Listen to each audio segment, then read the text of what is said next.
Le froid de la salle d'audience semblait glacer même l'âme. Mais ce qui me transperçait vraiment, c'était le sourire victorieux de sa maîtresse, debout à côté de la table, sûre d'elle, comme si ce tribunal lui appartenait. Mon mari, stylo en main, signait sans trembler les papiers du divorce qui scellaient la fin de 20 ans de mariage et cherchait son approbation à elle, pas la mienne. Ils croyaient tous deux que c'était leur triomphe. Ce qu'ils ignoraient, c'est que le juge Morel, un homme chauve au regard d'acier, observait en silence, prêt à transformer leur fête en cauchemar. Croyez-moi, je n'aurais jamais imaginé vivre cette scène. Mais la fin, la fin, fut bien meilleure que tout ce que j'aurais pu rêver. Si vous avez déjà connu la douleur de la trahison et que vous croyez à la justice du destin, restez jusqu'au bout, ce que je vais raconter vous glacera, puis vous réchauffera. Notre appartement à Villefranche-sur-Saône, à la périphérie de Lyon, avait été mon sanctuaire. Chaque meuble, chaque tableau, chaque lampe avait été choisi ensemble. À l'époque où le mot nous avait encore du sens. Le soleil de l'après-midi entrait par les grandes fenêtres, illuminant la poussière dans l'air et révélant les petites imperfections que j'aimais. C'était une maison bâtie sur les promesses, les rires partagés, et la naïve certitude que notre amour était une forteresse. Mais même les forteresses se fissurent, de l'intérieur. Le froid n'était pas venu d'un coup, il s'était infiltré lentement, comme une humidité traîtresse qui ronge le mur sans qu'on la voie. Tout avait commencé par des silences pendant le dîner. Autrefois, nous parlions de tout, du travail, des amis, des projets du week-end. Puis seul le cliquetis des couverts contre les assiettes remplissait la pièce. Il rentrait de plus en plus tard, toujours les mêmes excuses, les embouteillages de Lyon, une réunion prolongée. Et moi, désespéré de sauver les apparences, je faisais semblant d'y croire. Je préparais son assiette, l'attendais avec le sourire. Mais l'homme qui s'asseyait à ma table n'était plus mon mari, c'était un étranger poli, un locataire dans sa propre maison. L'intimité était devenue formalité, puis rareté, puis souvenir douloureux. Entre nous, il n'y avait plus qu'un vide glacé, plus vaste que le lit que nous partagions. Au fond de moi, une voix murmurait que quelque chose clochait terriblement. Mais je la faisais taire, de peur de ce qu'elle me forcerait à voir. Les soupçons grandirent, se transformant de simples chuchotements en preuves tangibles. Ces voyages d'affaires autrefois planifiés longtemps à l'avance devenaient soudain urgents, annoncés la veille. Une opportunité à ne pas manquer à Bordeaux, disait-il. Curieusement, sa valise était déjà prête. Je voyais ce qu'il emportait, plus de polo que de costume. Son téléphone, avant abandonné sur la table basse, devint une extension de sa main. Toujours l'écran tourné vers le bas, plus jamais de notification devant moi. Un jour, j'ai voulu regarder l'heure, il me l'a arraché des doigts. Je vais voir moi-même, a-t-il lancé sèchement. Le soir même, le code d'accès, jadis notre date d'anniversaire, fut changé.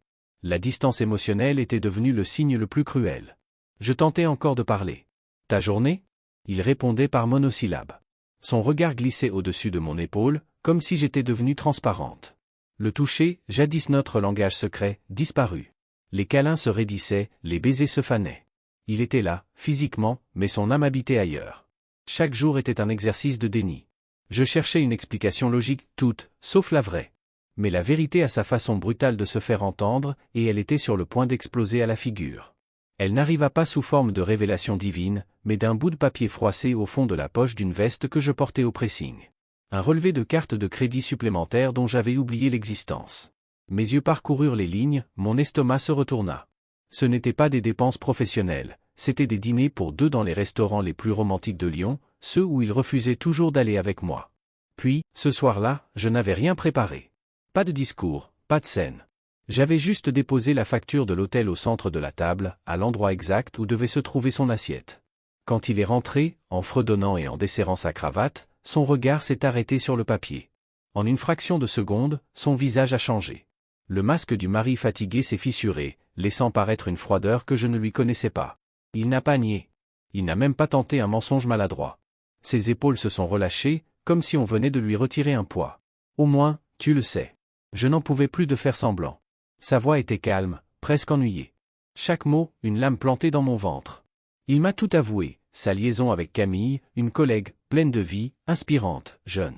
Il en parlait avec ce même éclat dans les yeux que j'avais cru perdu depuis longtemps, mais il n'était plus pour moi. Il décrivait comment elle le faisait se sentir vivant, comment la passion était revenue dans sa vie, comme si c'était ma faute si elle l'avait quitté. J'étais devenue, disait-il, une femme, trop stable, trop prévisible, un poids. Sa brutalité n'était pas une erreur. C'était son soulagement. Il voulait que je comprenne qu'il ne regrettait rien. « Je veux divorcer », dit-il enfin. Rapidement. Sans faire de scène, ajouta-t-il. Il proposait une séparation à l'amiable, un arrangement dérisoire, quelques miettes, en échange de mon silence. Il parlait comme un homme d'affaires qui clôt une transaction. Il voulait acheter mon absence, mon silence, et ma dignité à prix discount. Ce sera mieux pour nous deux. Pas de scandale, pas d'avocat inutile. Tu veux dire, pas de témoin de ton hypocrisie? Il a esquissé un sourire. Tu dramatises toujours tout. Son arrogance me glaçait. Il pensait sincèrement que j'allais baisser la tête, signer, et disparaître. Mais il me sous-estimait. Il sous-estimait la douleur qu'il venait de provoquer, celle qui forge des armes dans les âmes les plus brisées. Je n'ai rien répondu. Je l'ai juste regardé. Un silence long, si lourd qu'il a commencé à se tortiller sur sa chaise. Il attendait des cris, des larmes, des reproches. Il n'a eu que mon calme. C'était ma première riposte. Une guerre silencieuse venait de commencer. Les jours suivants furent pires encore. Je découvrais peu à peu que j'étais la dernière au courant. Nos amis, enfin, ceux que je croyais tels, savaient tout. Les dîners, les voyages, les photos partagées sur les réseaux, les clins d'œil complices dans les soirées où je n'étais plus invité. J'étais devenu une blague. La femme trompée, celle qu'on évitait de croiser du regard. Une amie, après beaucoup d'insistance, a fini par me dire. On ne savait pas comment te le dire, ma chérie. Elles savaient toutes. Et elles avaient choisi le confort du silence plutôt que la loyauté. Je me suis senti stupide, aveugle, humilié. Chaque souvenir revenait, les conversations interrompues quand j'arrivais, les sourires forcés. Je n'avais pas seulement perdu un mari, j'avais perdu tout un monde. Mais cet isolement est devenu ma force. Seul, débarrassé de toute influence, j'étais enfin libre d'être ce que je devais être, impitoyable. C'est alors qu'un appel inattendu a tout changé. Une ancienne camarade de fac, Lucie, que je n'avais pas vue depuis 10 ans. Elle m'avait appelé par hasard. Je lui ai tout raconté, entre deux sanglots. Et elle m'a dit, d'un ton sec. Tu ne vas pas avaler ça. Tu dois voir maître Hélène Moreau. Une avocate? Non. Une stratège. Elle dévore les hommes comme ton ex au petit déjeuner. Le lendemain, je me suis retrouvé assise dans un cabinet moderne à Lyon, face à une femme d'une 50aine d'années. Les cheveux gris relevés, les yeux d'une froide intelligence. Elle m'a écouté sans m'interrompre, griffonnant quelques notes dans un carnet de cuir. Pas de compassion. Juste une attention tranchante. Quand j'ai terminé, épuisé, elle a levé les yeux. Le plus grand atout d'un homme arrogant, c'est de croire que tout le monde autour de lui est stupide. Nous allons utiliser son arrogance contre lui. Sa voix était posée, méthodique. Il veut un divorce rapide et discret? Parfait. Nous allons lui donner l'illusion qu'il l'aura. Et pendant ce temps, nous préparons sa chute. Un frisson m'a parcouru. Pour la première fois depuis des semaines, j'ai senti une étincelle, l'espoir. Son plan était simple et brillant. Je devais jouer la femme brisée, vaincue. Accepter ses conditions absurdes, pleurer au téléphone, lui faire croire que je voulais juste en finir. Pendant ce temps, maître Hélène fouillerait dans ses finances. Il baissera sa garde, m'a-t-elle expliqué. Et quand il croira avoir gagné, nous frapperons. Je suis sorti de ce bureau transformé. Je n'étais plus une victime. J'étais une soldate. Et pour la première fois, j'avais une arme, mon silence. Les jours qui suivirent furent un véritable théâtre. Au téléphone, ma voix tremblait volontairement. Je parlais entre deux soupirs, comme une femme épuisée qui a cessé de se battre. Tu as raison, disais-je. Il faut que ça se termine vite. Je n'ai plus la force pour tout ça. De l'autre côté du fil, son ton était condescendant, presque paternel. Voilà, ma chérie. Tu agis enfin avec bon sens. Ce sera mieux pour tout le monde. Il se croyait malin, supérieur, maître du jeu. Mais chaque mot qu'il prononçait, chaque sourire satisfait que je devinais à travers la ligne, nourrissait mon calme glacial. Pendant ce temps, maître Hélène Moreau travaillait dans l'ombre, méthodique, chirurgicale. Elle avait engagé un expert financier, un homme discret au visage effacé, qui passait pour un simple comptable mais traquait les mensonges comme un limier. Chaque transfert d'argent, chaque vente suspecte, chaque facture était analysée. Et très vite, les preuves ont commencé à s'accumuler. Les relevés montraient des transferts massifs depuis notre compte commun vers des comptes tiers. Des prétextes bancals, investissements, paiements fournisseurs. Mais l'expert a retrouvé le nom de la destinataire principale. Camille Lemoine, la maîtresse. Leurs dépenses racontaient une histoire. Des hôtels de luxe à Annecy, des vols en première classe vers la Grèce, des bijoux commandés à Genève. Tout payé avec notre argent. Mon argent. Et le plus ironique, les dates coïncidaient avec ces soi-disant voyages d'affaires. Hélène compilait chaque pièce dans un dossier épais, numéroté, classé. Elle souriait à peine. Il se creuse sa propre tombe, murmurait-elle. Je jouais, moi aussi, mon rôle à la perfection. Chaque fois qu'il m'appelait, je l'écoutais me dire. Tu vois, tout se passe bien. On reste civilisé, c'est mieux ainsi. Et moi, d'une voix douce. Oui, c'est ce que je veux. Mais dans mon esprit, chaque mot était une balle. Les semaines passèrent. Il se sentait invincible. Son arrogance grossissait à mesure qu'il croyait que j'avais abdiqué. Il avait commencé à vendre nos biens, un cabriolet, des montres de collection, même la maison de campagne héritée de ses parents. Officiellement pour rééquilibrer le patrimoine. En réalité, il liquidait tout pour financer sa nouvelle vie avec elle. Je restais silencieuse, le laissant s'enfoncer. Pendant que lui jouait au stratège, Hélène tissait la toile. Elle avait déjà intercepté un échange de mails entre lui et un notaire, prouvant qu'il préparait un compte offshore au Luxembourg. Elle me montra le message imprimé. Le transfert doit être finalisé avant la signature du divorce. Et dessous, la mention. Discrétion absolue. Je levai les yeux vers elle. Vous allez vraiment pouvoir prouver tout ça? Non seulement le prouver, répondit-elle, mais le transformer en arme légale. Puis un matin, la convocation officielle est arrivée. Une enveloppe beige, cachetée, déposée par un huissier. La date de l'audience de conciliation était fixée. Je savais que ce jour marquerait la fin d'un monde ou le début du mien. Il m'appela immédiatement. Tu as reçu la convocation? Oui. Parfait. Ce sera une formalité. L'accord est prêt. On signera, et tout sera terminé. Terminé, oui. Sa voix était pleine d'assurance. La mienne, pleine d'ironie invisible.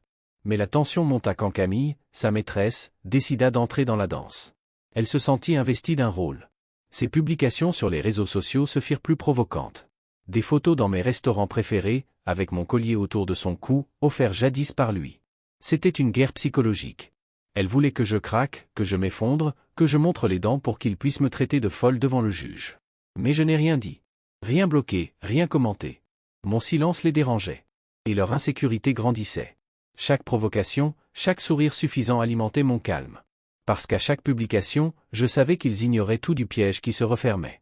À l'approche de l'audience, il alternait les visages. Le manipulateur doux et le bourreau menaçant. Un jour, sa voix dégoulinait de fausse tendresse. Tu sais, malgré tout, je tiens à toi. Je veux que tu sois bien. Le lendemain, son ton devenait froid. Si tu fais un scandale, je détruirai ta réputation. Mais cette fois, je n'avais plus peur. Chaque mot était enregistré, chaque menace ajoutée au dossier. Et il ne s'en doutait pas. Puis, un soir, un coup de fil changea tout. C'était Madame Roux, sa secrétaire, une femme d'âge mûr qui m'avait toujours traité avec gentillesse. Sa voix tremblait. Madame, pardonnez-moi, mais je ne peux plus me taire. Que voulez-vous dire? J'ai entendu, il prépare un voyage. Un voyage? En Italie et en Grèce. Première classe. La semaine suivant la signature du divorce. Il appelle ça leur voyage de victoire. Un rire nerveux m'échappa. Pas de joie. De rage pure. Il comptait fêter ma disparition. J'ai raccroché, le cœur battant, puis composé le numéro de Maître Hélène. On a la cerise sur le gâteau, dis-je. Le dossier était complet. Les preuves irréfutables. Et le plan, prêt à éclater. Le matin de l'audience, la lumière grise de Lyon filtrait à travers les volets comme une lame. Je m'étais levé avant l'aube, incapable d'avaler quoi que ce soit. Mon miroir reflétait un visage que je ne reconnaissais plus, pâle, calme, étrangement déterminé. J'ai enfilé un tailleur sobre, couleur sable. Mes cheveux, relevés en chignon.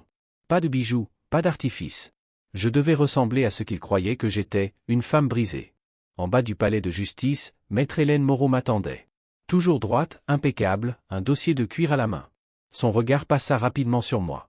Parfait. Vous êtes la victime qu'il pense dominer. Et si je tremble? Qu'il croit que c'est de peur. En réalité, ce sera le début de leur chute. Mes mains étaient glacées. Chaque pas dans ce couloir de marbre résonnait comme un battement de tambour. Au bout du corridor, la porte de la salle 4B. Celle où tout allait se jouer. Il était déjà là. Antoine, costume sombre, sourire assuré. Et à son bras, Camille, dans une robe rouge beaucoup trop voyante pour un tribunal. Son rouge à lèvres était de la même nuance écarlate que sa suffisance. Elle m'a regardé comme une reine observe sa servante. Un mélange de pitié et de triomphe. Je sentis mon sang se réchauffer, mais je me souvins des mots d'Hélène. Laisse-les croire qu'ils ont déjà gagné. Je baissai les yeux, fixant le sol, et fis semblant d'être fragile. Hélène posa discrètement sa main sur mon bras, un geste de force silencieuse. Antoine s'avança, dossier sous le bras, et me dit à voix basse. Contente que tu sois venu. On va enfin tourner la page, hein? Son ton était celui d'un homme qui explique la vie à un enfant.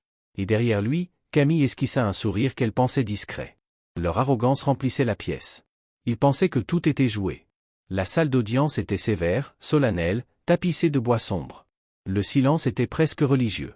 Nous nous sommes assis. Lui et son avocat d'un côté, moi et Maître Hélène de l'autre. Et comme prévu, Camille ne resta pas dehors. Elle prit place sur un banc réservé au public, juste derrière lui, les jambes croisées, observant chaque geste, chaque respiration. Son parfum sucré emplissait la salle. Je fixais mes mains jointes sur mes genoux. Mes doigts tremblaient, mais pas de peur d'énergie contenue. Le huissier annonça. Le juge entre. Le juge Morel, chauve, lunettes fines, entra lentement. Son regard glacial parcourut la pièce sans émotion. Il s'assit, arrangea soigneusement ses papiers. Le silence s'épaissit encore. Puis, d'une voix grave. Nous sommes réunis pour l'audience de conciliation et l'homologation d'un accord de divorce. Il lut nos noms, les références du dossier. Antoine répondait d'un ton sûr, presque las, comme s'il signait un contrat sans importance. Je répondis doucement, jouant parfaitement mon rôle, voix basse, phrases hésitantes, posture résignée. Le juge feuilleta le dossier. L'accord a été signé par les deux parties ? Oui, répondit Antoine. Tout est prêt, monsieur le juge. Le magistrat fit glisser les papiers vers lui, puis les posa devant nous. Si tout le monde est d'accord, vous pouvez signer. Je vis la satisfaction d'Antoine. Il prit son stylo, un man blank qu'il réservait pour les grandes occasions, jeta un regard complice à Camille, qui hocha la tête, et apposa sa signature avec un léger sourire. Le bruit de la plume sur le papier résonna comme un coup de couteau. Puis il me tendit la feuille et le stylo. « À toi, dit-il. » Camille soupira de plaisir. Leur victoire leur semblait acquise. Je pris la plume. Ma main tremblait. Pas de peur. D'adrénaline pure. Je touchais presque le papier quand une voix profonde et tranchante coupa l'air. « Arrêtez. » Le silence tomba. Le juge me fixait, mais son regard glissa aussitôt vers Antoine. « Monsieur Durand, demanda-t-il d'une voix glaciale, qui est cette dame assise derrière vous ?» Antoine cligna des yeux. « Ma compagne, monsieur le juge. » Le magistrat pencha légèrement la tête. « Votre compagne.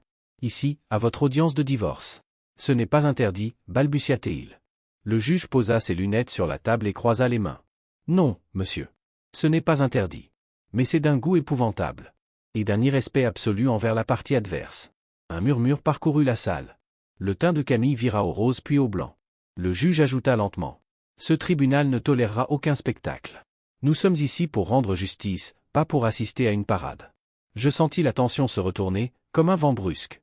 La première fissure, le silence qui suivit fut assourdissant. Même le bruit du climatiseur semblait s'être arrêté.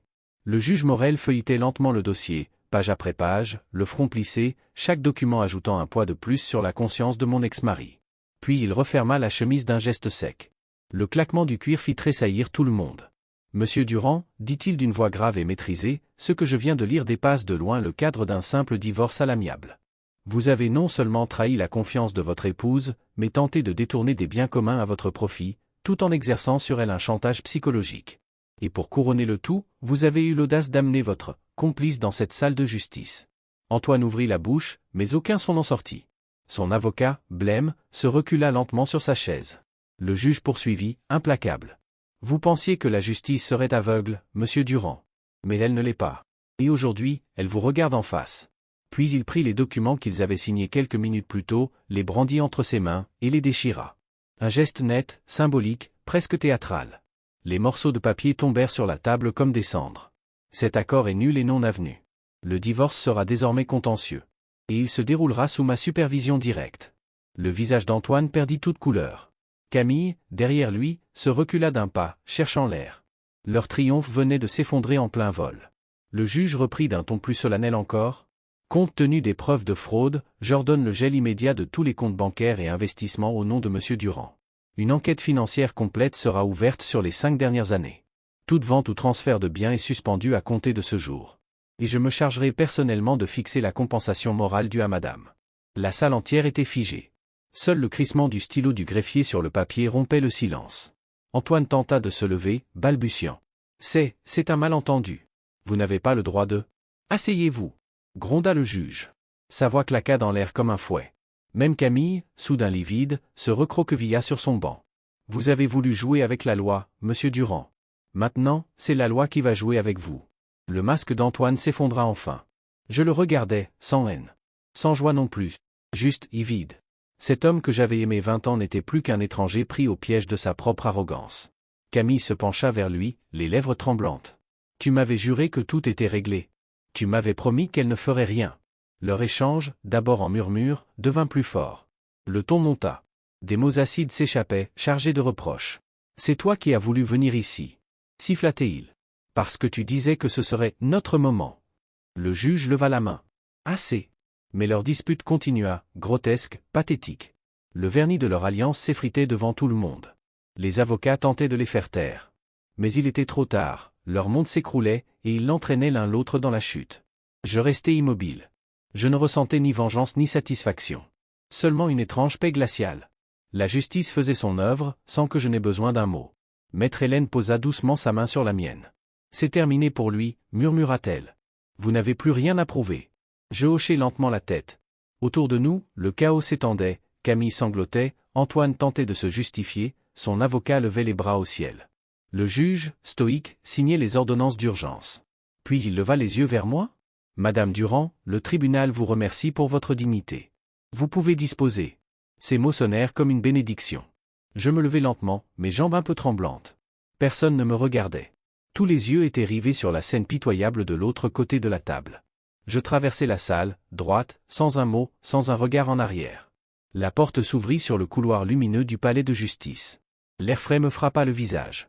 Je respirai profondément, pour la première fois depuis des mois. Derrière moi, j'entendais encore les voix s'élever, les disputes, les pleurs, le chaos. Mais chaque pas que je faisais m'en éloignait un peu plus.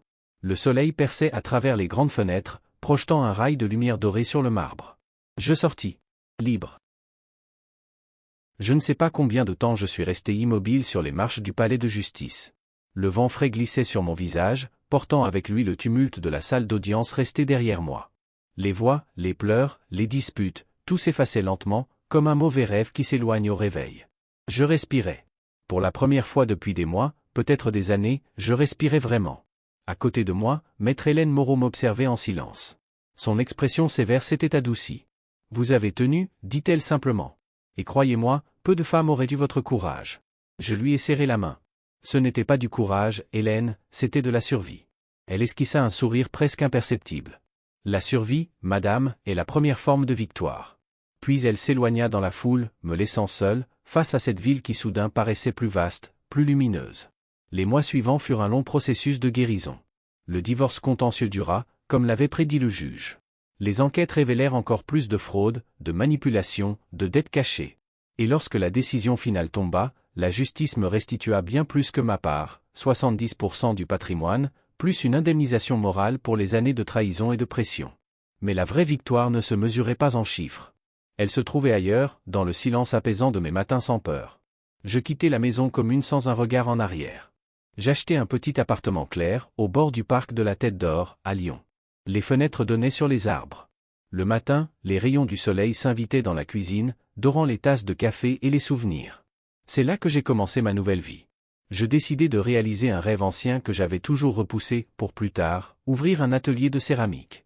Les premières semaines furent hésitantes, maladroites. Mes mains, habituées à trembler de colère ou de chagrin, apprenaient à créer à nouveau. Façonner l'argile devint une forme de thérapie. Chaque bol, chaque vase, chaque forme imparfaite portait une trace de renaissance. Un jour, une cliente me dit « Vos créations ont quelque chose de vivant. » Je souris. C'est peut-être parce qu'elles viennent d'une main qui a enfin cessé de trembler. L'atelier prit vie. Petit à petit, les commandes affluèrent, les sourires aussi. Je retrouvais la paix dans le travail, dans les conversations simples, dans le parfum de la terre cuite et du café. Je ne cherchais plus à être parfaite, je cherchais à être libre. Quant à Antoine, le temps se chargea de lui rendre la monnaie de sa pièce. Les audits mirent à jour d'autres irrégularités financières. Son entreprise perdit ses contrats. Les dettes s'accumulèrent. Et quand Camille comprit que le luxe promis n'existerait jamais, elle disparut aussi vite qu'elle était venue.